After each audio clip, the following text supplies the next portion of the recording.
The Ride Home Rants podcast is brought to you by former guest of the show and Matt Landowski and Sweet Hand Sports. Our mission at Sweet Hand Sports is to gear you up for greatness. With our top tier gloves, you are set to grip, win, and dominate. Grip your victory and leave your mark on the game. Sweet Hand Sports brings you batting gloves and now golf gloves that are designed to be durable and breathable. Go to sweethandsports.com, use the promo code BONO10 and save yourself 10%. Grip your victory at Sweet Hand Sports. Once again, sweethandsports.com, promo code BONO10 to save yourself 10%. The Ride Home Rants podcast is also brought to you by Buddy's Beard Care. Buddy's Beard Care provides premium men's grooming product at an affordable price. Products are made in Ohio, and Buddy's Beard Care supports local. The majority of their suppliers are from other Ohio-based companies. You can find them on social media at Buddy's Beard Care or online at buddysbeardcare.com. He has sent me a complimentary bottle of their beard balm. My beard has never felt softer. It has never been more tamed and has never grown faster or looked healthier. I've been using these products for a little while now, and I love every minute of it. Once again, buddysbeardcare.com. Use the promo code Mike Bono and save yourself 15%. Next, we are brought to you by Tactical Brotherhood. The Tactical Brotherhood is a movement to support America. We believe that there is a gap in focus when it comes to companies that support America. We want to be the front lines of supporting Americans and are determined to find something worth being proud of in every aspect of our military, starting with the men and women who serve and protect us. Our mission is simple: to unite like-minded individuals by celebrating what makes each one of us unique Americans. You don't have to be a veteran to join us. You just have to love America. Go to tacticalbrotherhood.com, use the promo code Mike Bono, and save yourself 10%. Once again, the tacticalbrotherhood.com, promo code Mike Bono, save yourself 10%.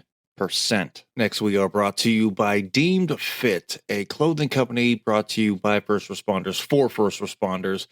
They are a clothing apparel company that helps those who have worked through the COVID-19 pandemic and also for all the first responders with their mental and physical health. Deemed Fit donates 100% of their net profits from the Never Forget collection sales to the Tunnel of Towers Foundation to support those from 9/11. Once again, go to deemedfit.com. Check out all of their great products. All of them have great messages. They fit and look great. Use the promo code Mike Bono and save yourself 10%. By supporting Deemed Fit through your own purchase, gifts bought for your friends, family, and colleagues, or by becoming one of our brand ambassadors, you become part of the Deemed Fit family. Don't miss out on this great way to help and support everyone who has helped and supported our country. Deemedfit.co, promo code Mike Bono, and save yourself 10%.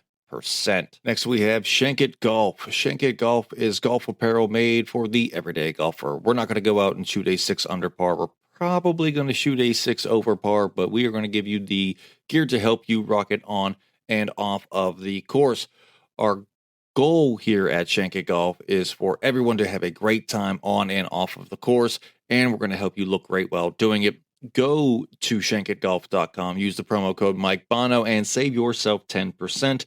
Once again, shankitgolf.com, promo code Mike Bono, and save yourself 10%. Lastly, the Ride Home Rants podcast is brought to you by Web Western. Web Western is for those who roll up their sleeves and do what it takes to get the job done. The arrow serves as a constant reminder to be a straight shooter, no excuses, no bullshit, just honest hard work. It's a brand that reflects the passion within us to lend a hand when it is needed, fight to protect our God-given rights, and live life like there is no tomorrow. Be a straight shooter. Now, let's start the show. Welcome, everybody, to another episode of the Ride Home Rants podcast. This is, as always, your host, Mike Bono. I have a great guest for us today. She is the current Assistant Director of Admissions at Baldwin Wallace University up in Cleveland, and that is Blair Suttles joins the show. Blair, thank you for joining. No problem. Happy to be here. We're happy to have you on. Anybody who works closely with Johnny, we're always happy to have them on there at Baldwin Wallace.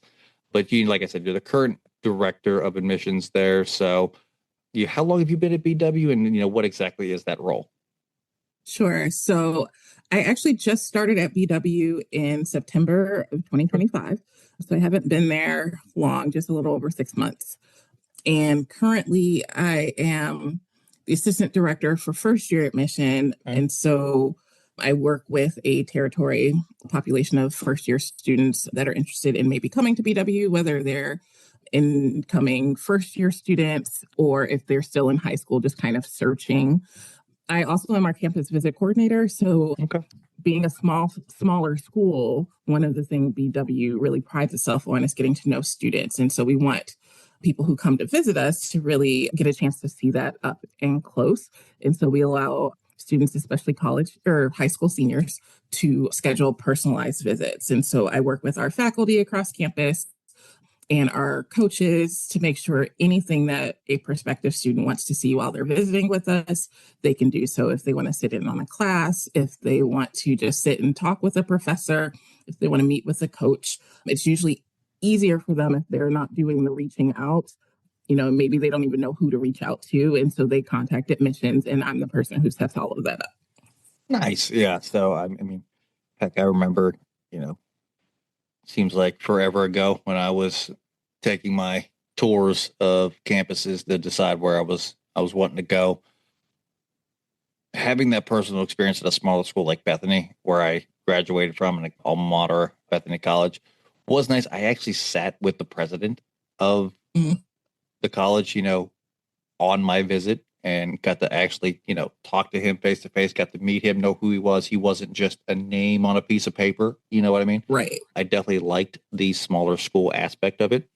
And it didn't hurt that they were giving me a scholarship to swim there. That kind of helped the decision a little bit, being an athlete. Absolutely. I got to meet the coach, even though I didn't really have a decision made in mind at that time when I was taking my visit. So yeah, I get that a lot with, making it more personal. I was the only one on the tour. I wasn't with 15 other prospective students. They made it like, okay, Mike, this is your visit day. And we're going to do what you want to do, and you're going to get to see everything and ask as many questions as you want. And it really helped make my decision. So I think that's a crucial role for anybody looking for that higher education. So kudos to you for doing that work because I think it's awesome. Thanks. So speaking of that, we've had a lot of people from BW on. Mhm. Why should a student want to attend BW? Like, what are some things that may interest them in there for the college? Sure. So I always tell people that BW is kind of the best of both worlds in that it can offer a lot of the same internship and co op opportunities and like cutting edge education that a larger school can offer.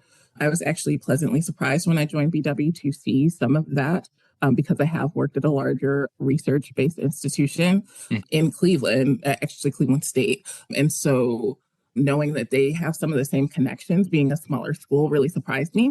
So students get that aspect. But on the flip side, they also get that really intimate, everyone's gonna, all your professors are gonna know you. Right. You're not just another number sitting in a class. And that really is important, especially, college is so expensive nowadays. Mm. And you really want to make sure for the students, it really prepares them for their career.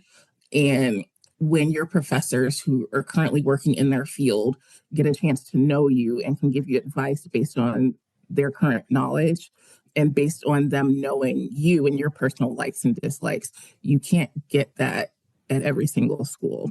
Right. And some students don't want that, and that's fine. But for the students who really do want that connection, a school like BW that is smaller is great, but they're also not going to miss out on some of the things that they can get at a larger school too. Yeah, that's huge. I could go back to my time at Bethany. Everybody knew me there as Bono. Like nobody really knew. They didn't know me as, for those of you who don't know, it's not my real name, Michael Bonaventura. You know what I mean? They knew me as my nickname. So that was huge. Professors had your number to be able to text or call them if you needed anything. It wasn't like, hey, I'm going to send an email. Hopefully they see it and it doesn't get buried in their email. And you know what I mean?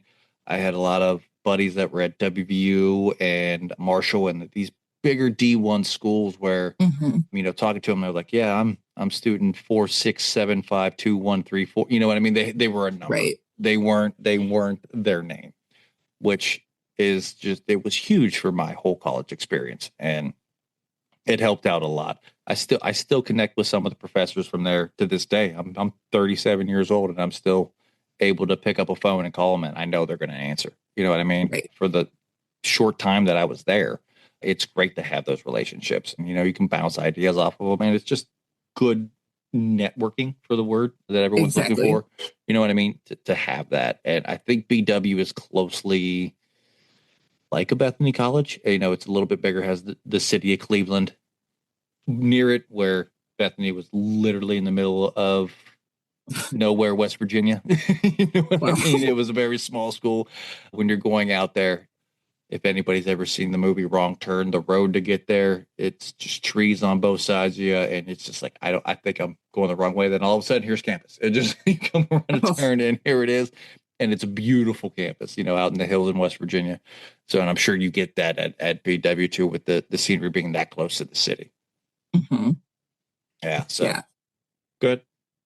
Oh, I was just going to say, yeah, it's really nice that, BW is located in Berea, which is a small town, very cute and quaint, but literally only 20 minutes from the city of Cleveland. Right. And so that's another situation where the students get the best of both worlds. You get the safety and secure feeling you get from being in kind of like a college town. And again, it's just cute. It has like little mom and pop shops in downtown Berea. But if you want to go where the action is, Cleveland is 20 minutes away. And especially, we have a conservatory for performing arts. And so it's really nice, Cleveland Symphony Orchestra is really like amazing here. And also the theater district, I mean, can't beat it. Second largest theater district, Playhouse Square, second largest Right. theater district in the country, second only to Broadway. And it's 20 minutes away. So you really Right. can't beat that. Being a comedian for the past 14 years, I do a lot of shows in Cleveland. You know what I mean? There's a lot of opportunities up there, and it's nice to have that. You're in the city, even for BW students. So when I get off campus for a little bit, go and Mhm. relax, they can go and see a show, and like you were Right. saying. So, that's huge for that. I think that's great too as well. But BW isn't your only role, Yep. knowing that a little bit about you. I hear, and I always gotta fact check Johnny when we make these outlines. I believe you do a little bit of door dashing too as well on to help out. Are you still doing that? What's your kind of, because I've done before. So, I've been a DoorDash um, driver, so yeah, so I always kind of keep it in my back pocket. I first signed up for DoorDash, probably maybe 2019, and didn't really do it too much. I was going on a trip to Vegas with my cousins, and I was just like, you know what, let me DoorDash a little bit just to cover the cost of the flight. So I'm not just yeah, paying out of pocket for everything. right. And so I did it then, and then I took years of a hiatus, but I still kept it, still was enrolled as a dasher. And I've done it a bit more this year just because, times are a little rough right now. Gas is over $4. Gas is almost $4 a gallon. Absolutely. Yeah, actually, I saw it over four today, Ooh, which was really disappointing. It was 4.19 on one of the, sheesh. it was a BP off the highway when I was driving home. And I was just like, I'm not ready for that. And so recently I haven't been door dashing just Right. because sometimes it's hit or miss, especially not everyone tips, and drivers really do kind of rely on those tips as well. And especially with the wear and tear on the car. So it's great to kind of keep in my back pocket. I'm not gonna deactivate my account anytime soon. I have no plans. But I love the fact that I can just kind of do it when I want to. And so, yeah, so I haven't done it probably maybe a month and a half, but I also don't like driving in the wintertime. I will do it. Obviously, I'm born and raised in Cleveland. Like I know how to drive, and I just don't like to. And then also wear and tear on my car. My car right now has a lot of miles on it. And Yeah. so, you know, I don't want to push it too far. I got you. You're talking to a guy who typically travels a lot for, for what I do as a comedian. So the wear and tear on your vehicle is just, it's Yeah. important. So yeah, I didn't DoorDash long. It was mainly through COVID when that started. It was lucrative then. Nobody could leave, Yeah. and so it made sense. But yeah, I mean, a little extra cash here and there never hurts. Right. Obviously, And I only especially signed up for promos because, right. when they offer like extra $2, on top of like delivery, On top your of the regular. tips and then delivery. Yeah. Yeah, absolutely. That's the Yeah. only time I do it. Got to take advantage when you can. I ain't mad at the Right. hustle. You know, you're preaching to the Right. choir on that one. You mentioned it a little bit there that you grew up in Cleveland, in the Cleveland area, and we ask everybody who's from Cleveland this question. So Blair, you're not getting out of that one. Things you would recommend in Cleveland, visiting, first time tourists, there's a lot of Sure. stuff to do up there. What are some personal recommendations? Definitely Playhouse Square. You just have to, just by the nature of it, especially as someone who hasn't been to Broadway. I haven't been to New York City. I don't feel deprived because we have Playhouse Square. I know it's not the same thing, but again, second largest theater district, so still really good. I also really love the Great Lakes Science Center. I haven't been there in a couple of years, but I just love the fun interactive exhibits. And I don't think it's called the IMAX anymore. I don't know what it's called, but like the huge dome screen, watching things on there was really fun. I honestly am pretty much a homebody, so I don't do an awful lot. And until I started working at Cleveland State, I did not know downtown or how to navigate downtown. I don't do well with one-way streets. I don't parallel park. So like it was just an area that I'm just like, you know what, let me Mm-mm. just not go here. And granted, working at Cleveland State, I kind of had to. And so I learned that and I got a little bit more familiar with the city. I will say that even though I grew up here, I did spend 8 years away, 4 in Cincinnati for school and then 4 in California.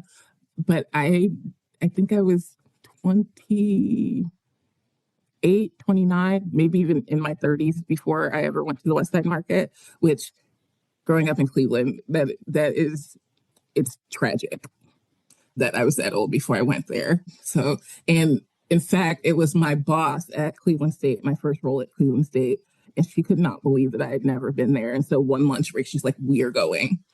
So, Gotcha. yeah. Yeah, But I yeah, always like, I mean, Cleveland, it's my city, but like, again, I'm a homebody. So, like, I probably do things that you can do in any city, which, um, you know, I get it. Growing up in West Virginia where I did, there wasn't a lot of big cities. I grew up near Pittsburgh in West Virginia, so we had that. wait, You want so did you grow up near the Fiesta Wear outlet yeah, store? yeah, yeah, yeah, Okay. yeah, yeah. I was about 45 minutes out of Pittsburgh in a little town called Fallsview, West Virginia.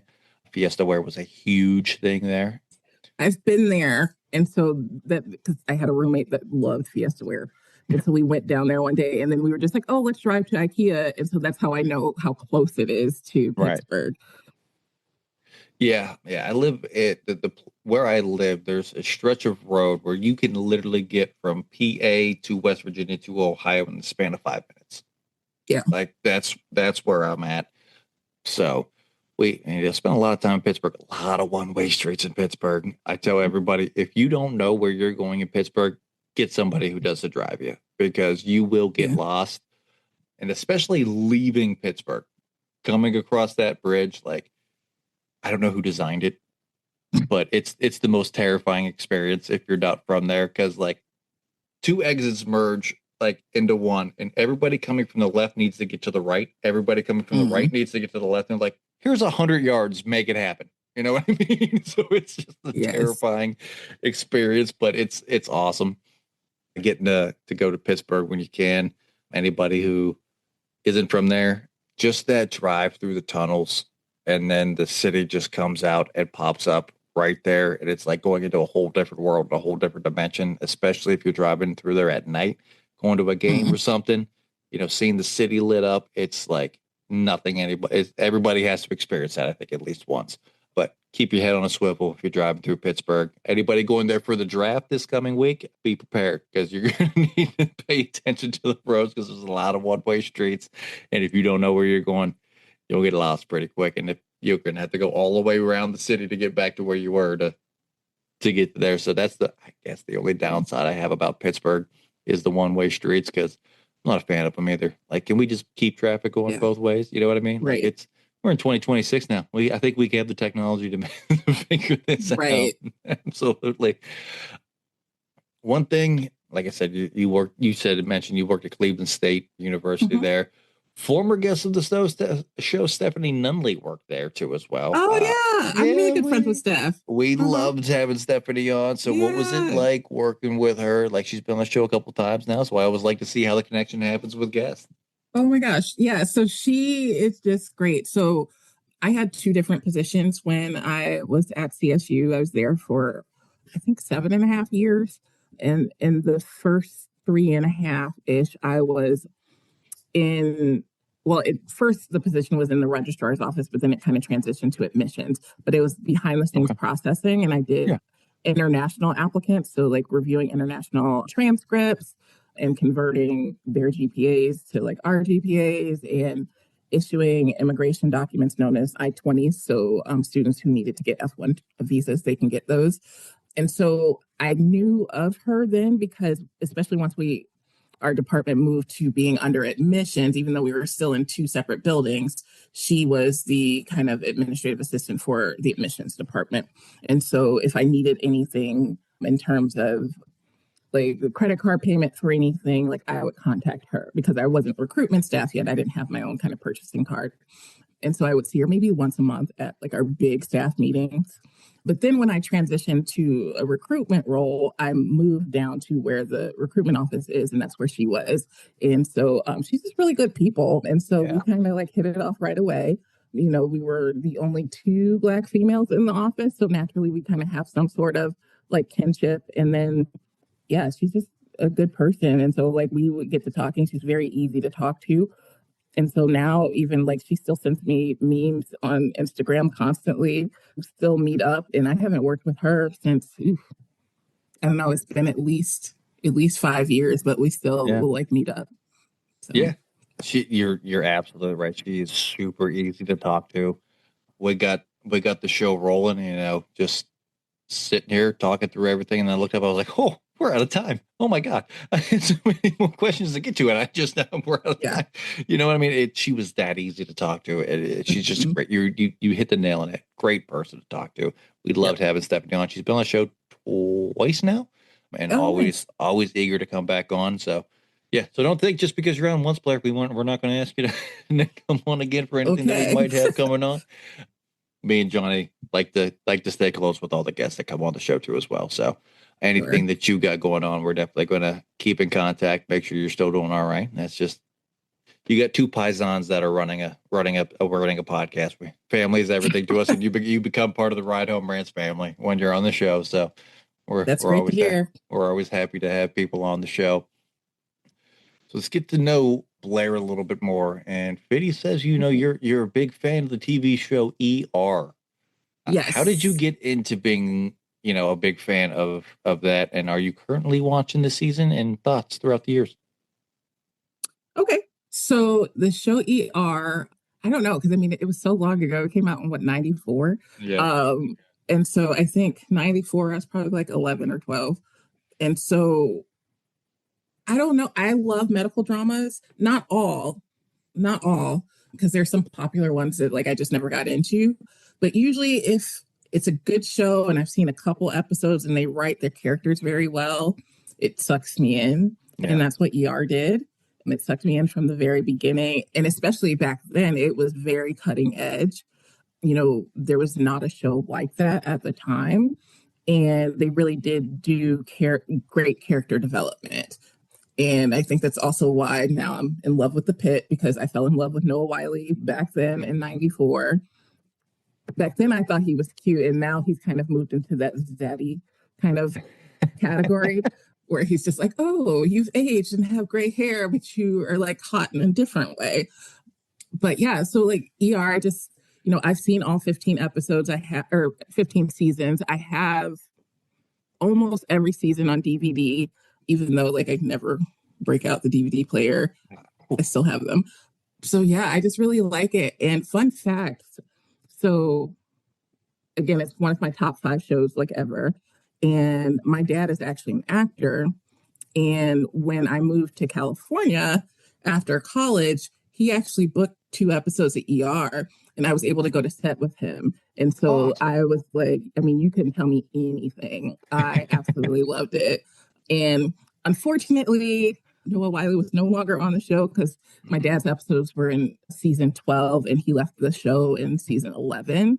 So I didn't get a chance to meet him, but I did meet most of the cast because unfortunately Mekhi Phifer was not on set those days because I would have loved to meet him. But I did meet most of the cast, and so it was really nice. That's awesome. Just being to see, a TV show set and what goes into that production. It's a lot. You know what I mean? Like Yeah, that no one really realizes what that like they think they just say action and people just start going and then boom, TV show. There's a lot of work that goes into it. But yes. that's just an awesome experience and something you'll get to have, you know what I mean? For Mhm. that's a memory that you'll just never gonna forget that.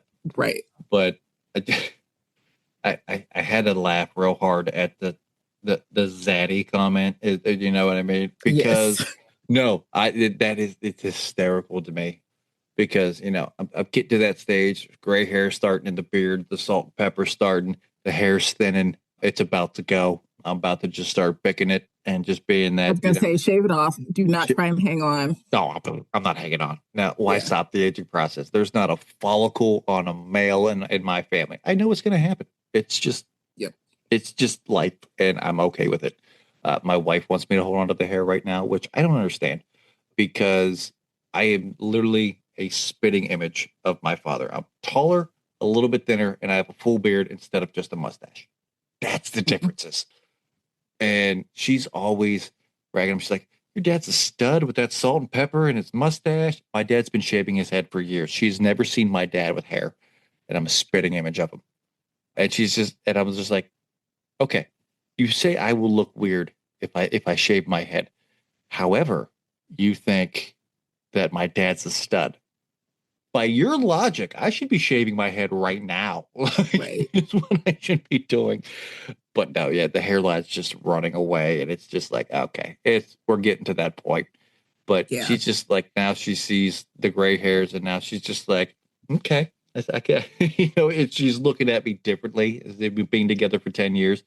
So I get that. That's just it. Just kicked me right back to that with the zaddy comment. I'm never. I don't. Okay, can you explain zaddy? I don't know what that means. I don't fully know what it means. Full transparency. I've never Okay. looked it up, but I stay on the internet, stay on TikTok Mm-hmm. way too much. And so what I think it means is just an older guy that's kind of hot. And you know how they're sugar daddies, or sometimes girls will call like older guys daddy or Yeah. whatever. Yeah. I think that's just kind of a newer way of saying that. At least Gotcha. that's what I think. I could be completely wrong, The new but Gen that's what Z I think terms it's. for it. Yeah, yeah. Okay. Yeah, Because I didn't know what it meant. Like my wife and I hear, yeah. she's like, "Are we getting to that age where we don't know what the slang terms are meaning? Is that what?" I was Oh, like, definitely. I was like, "Why are we stopping the aging process?" I'm still going to talk like I'm in the '90s because that's when I grew up. So those are the slang terms that I'm Definitely. going to be using. I don't care what it is. But yeah, I had to ask because I keep hearing people saying this. It's like I should probably know what this term means, but I don't. I mean, Urban Dictionary is a great reference. I mean, I may have used it a time or two to look up slang that I don't I'm a understand. And then huge fan. sometimes it introduces you to slang that it's just like, oh, I did not need to know this. No, yeah, So, there's stuff on Urban Dictionary that's just like I went down a rabbit hole where I don't know why I'm here now, but right. this is the room I live in right now. This is Yep. the mistakes were made, but it happened. We're here now. You know what I Yes. mean? But quickly here, I want to circle back to this here for you. Being back from Cleveland, you live on the east side of Cleveland. I know you mentioned that took you a little while to get to that west side market, and that there's always been a Hmm. great divide, east side and west side of Yes. Cleveland. What are your thoughts? Is this a real debate with Clevelanders? Because I've asked everybody, and I kind of like we're doing a little poll here on the show to kind of see. And what do you say about this? Sure. So it's definitely a very real debate among Clevelanders. You really are, an East Sider or you're a West Sider, and usually, you kind of stay that way, or at least that's how it's been in the past. I will say my past two jobs, and then actually three if you include Cleveland State because that's more Yeah, central. That's when I've really gotten a chance to maybe see some more things on the West Side. Whereas growing up, I think I maybe went to Great Northern Mall twice. That's where I got my prom dress, and that's about it. I'm definitely team East Side because that's where I grew up and that's what I know. Right. And I think East Siders are going to hate me, but the more I get to know the West Side, I mean, it's pretty great too. I mean, it actually has a lot of newer things than the East Side does. Although recently there's been a couple updates over here on the East Side, but like by and large, a lot of the newer, more modern things and modern shopping plazas and whatnot are over on the West Side. And so, I mean, the West Side is nothing to sneeze at, but like, I mean, I always have to say East Side just Yeah. because that's where Where you're I've from. always lived. People ask me all the time. I've lived in Ohio for 10 years now, but people always ask me like, "Hey, where are you from?" It's always West Virginia. You know what I mean? That's Mhm. always that's always going to be home for me. And I always say I'm there. I was like, I live in Ohio. I love Ohio. I've lived here, but if you said, "Hey, Mike, we got an opportunity for you to be back in West Virginia," where do I sign for that? Where can I get back to the hills and the mountains of West Virginia?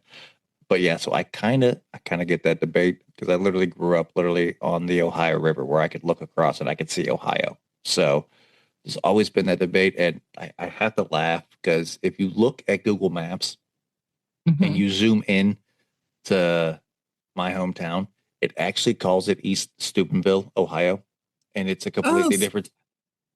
Yeah, wait, it's Steubenville is different where. this. Yeah, yeah, and Okay. I grew up right across the river in West Virginia, and if you look on the map, it says East Steubenville, Oh, and it's just it's kind like, of like St. Louis and East St. Louis. yeah. You know what I mean? It's like it's a completely different state. Like it's not even in the same state, but I mean, we're apparently close. not. Apparently not. Yeah, we're close enough that it is what it is. And but yeah, so like that's just always a funny little tidbit. I just happened to be trying to show somebody like, okay, here's how you get to here, and I zoomed in. And I was like, does that say East Steubenville? Like that's my hometown of Fallsby. Like that's not East Steubenville. It's West Virginia. So, So funny story about Steubenville. I've yeah, never been there, never stepped foot in Steubenville. okay. But when I was in high school, the Franciscan University of Steubenville, Uh-huh. oh my goodness, they sent me so much stuff. They tried to recruit me so hard to go There. there. And I'm just like, I have like, where is this? I have no clue where it is. But yes, that's the only thing I know about Steubenville. It's a lot of what people know about Steubenville. It's, I I love Steubenville. I lived there for a little bit when I, left West Virginia and came to Ohio. And there's a lot to do there. Dean Martin's actually from there. Really? Yeah, Dean Martin Boulevard. They have a street named after him and everything. Bunch of famous athletes. Bill Mazeroski was from there as a baseball player I know in nothing the about 70s. sports. I say in the 70s and 80s. It's fine. But yeah, like it's a great little town that has a bigger city feel to it when you're Mhm. in it, but it grew up in that steel mill town too as well. So it's a lot of blue collar mixed in there too as well. So you Mm. get a very good mesh of people there. But yeah, I love Steubenville. Sorry, one of my cats is messing with the wind chimes in my window, and it just threw me completely off. I just heard chiming, and I was like, "What is going on?" My cat's just up. It's just it is the joys of animals. But yeah, so Steubenville's great. I tell everybody, if you haven't been there, you need to at least go and see. There are a lot of little mom and pop shops there too as well. So you get that. There it is. You get that feel too as well with it. So yeah, it's awesome. I tell everybody at least drive through it. I mean, it's not like it once was. Ever the steel mills being starting to slowly shut down. It hurt the area. I hate to say it, Yeah. but being from a steel mill town, when they start to go, the town tends to start to go with it. But it's battling back, and I'm happy to see that it's coming back around to where it was in its heyday. But that's always been a funny thing to because people like they either know Franciscan and they recruit Mhm. everybody hard. They whoever their recruiting team is on their game Mhm. because they try to recruit me to go there, and I just wasn't gonna go there. When at the time when they were recruiting me, I had D1 offers to swim. That was always going to be the dream, and then senior year hurt my shoulder, so Mhm. all those offers went away. But Franciscan and Bethany were still like, "Hey, I mean, we'd love to have you." So it's like, all right, but yeah, Franciscan, I just couldn't go there. It's just that there's a lot of rules there. Mhm. being a Catholic university. Like that's one thing that they pride themselves on. I think it depends on what Catholic university, because I went to a Catholic university and have worked at two. Yeah, two. And they weren't rule heavy. This one is. The Franciscans are different, yeah. Franciscans a different animal. I'll tell you this because I've heard a lot of, because Bethany was, Catholic liberal arts college that I went to, not very rule heavy. You know what I mean? So I get that, but yeah, Franciscan, they love their rules and they abide by them. Yeah, I went to Xavier in Cincinnati, so it's Jesuit. Okay. So yeah, gotcha. No rules. All right. Well, at least there's still some out there like that for sure. But Blair, we are running down here near the end of the episode. I do need to get this last segment in here. Sure. And because if I don't, Johnny will kill me. And that is for the current listeners out there. You know what's coming up. For the new listeners out there, that is the Fast Fitty 5. 5 random questions from the wonderful manager of the podcast, Johnny Fitty Falcone. These are kind of rapid fire, but you can elaborate if you need to. They have nothing to do with what we've been talking about for the better part of 40 minutes here. So, Blair, if you are ready. I don't know.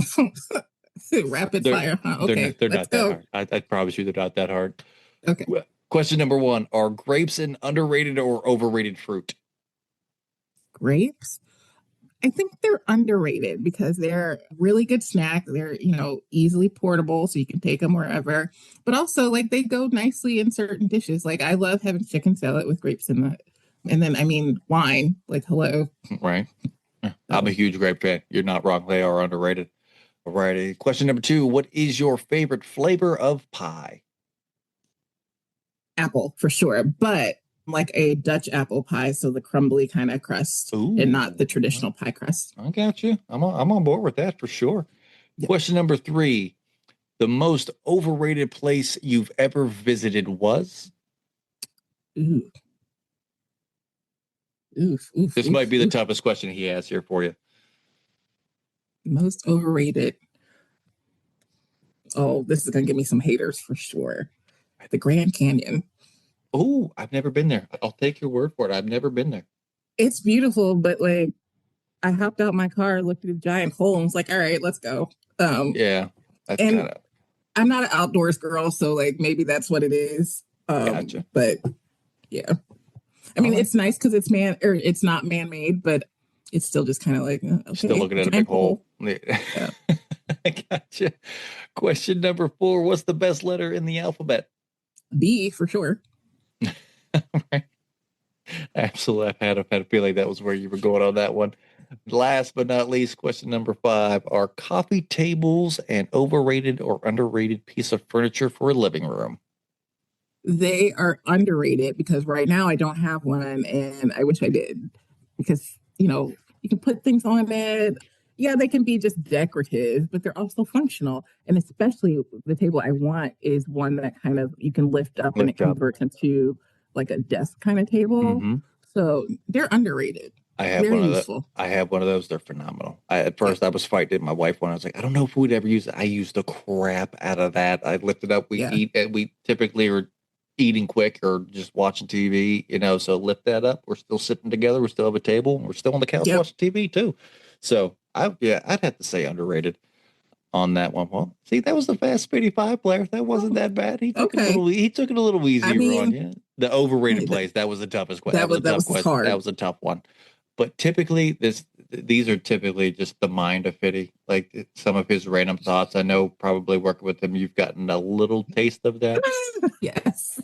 Because he still texts me, and it's not these questions, because like he would text me before we even started this segment, like just random questions. Like, all right, you're in a racquetball court. It's you, Batman, and Conor McGregor. You have Flair, a boxing glove, and something else. Who comes out alive? I'm like, it's 5 a.m, Fitty. What are we doing with this question? So we got to thinking. I was like, how about we make this a segment on the show? Just a fun way to get into the mind of you and just end the show. In a fun way. And we've been doing this for the better part of 5 years now and on the show with this segment. Wow. And we love it. And I don't know how he keeps coming up with questions, but he still does. But All right, Blair, like I said, we're running down here near the end of the episode. Sure. I do give every guest this opportunity at the end of every episode. If there's anything you want to get out there, anything you have going on that you want to promote, or even if it's just a good message for the folks out there, I'm going to give you about a minute and the floor is yours. Oof. Okay. I think one of my kind of just like life mantras is to just be yourself. I fully embrace that I am weird, and that's okay. And what's weird to me might not be weird to someone else. As long as you're not hurting anyone or doing damage to someone, like it's okay. Like I love paper planners and planner stickers, and I have spent a lot of money in the past, not recently, but in the past on planner stickers. I know that that's not everyone's cup of tea, but you know what? At one point, it really made me happy. And so that's okay. It's not hurting anyone. I'm not into sports at all, like at all. I know nothing about them and don't really care to know. A lot of people are into it. And it's just like, you know what? That's fine. Like you do you. It's okay. But like, I just wish that everyone would just embrace who they are. And then also on the flip side of that, leave other people alone. If they're doing something that's not hurting you and it's not your cup of tea, that's okay too. You don't need to police them. Like, let's everyone just like, let's just get along. And again, if we're not hurting anyone, it's okay to be different. I couldn't have said that better myself, Blair. I love it when guests have a good message at the end of the show. That was spot on with, I think, what people needed to hear. Kind of put me on the spot there, so I don't know. I do it to everybody. I apologize, but I do it to everybody. I don't tell them about that, and it's just like, yeah, here's a minute. Let's see what comes out of your mouth, and it's always genuine. That's why I do it, because it puts you on the spot, and I love it when it's a good message, for sure. So yeah, everyone, just like Blair said, just do you, boo boo. Embrace your weird. I love it. Embrace the weird. I'm a weirdo myself. I'm a comedian. Obviously, I'm weird. So yeah, do that. And with that being said, that is going to do it for this week's episode of the Ride Home Rants podcast. I want to thank my guest Blair Suttles for joining the show. This was a lot of fun to get to talk to you, get to the mind of you here a little bit, and always good to have people on that we know and are going to follow. And as always, if you enjoyed the show, be a friend, tell a friend. If you didn't, tell them anyways. They might like it just because you didn't. That's going to do it for me, and I will see y'all next week.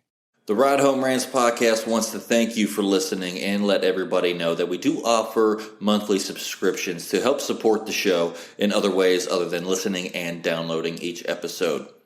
What you will get with each subscription is you will get bonus episodes that aren't released to everybody. You will also have a chance to ask me anything each and every month where I will put out a special episode just to answer your questions. You will also get more exclusive content that is not released to everybody. To subscribe to the show, go and click on the link in the description of this episode, and I look forward to your added support and to help us keep this show going.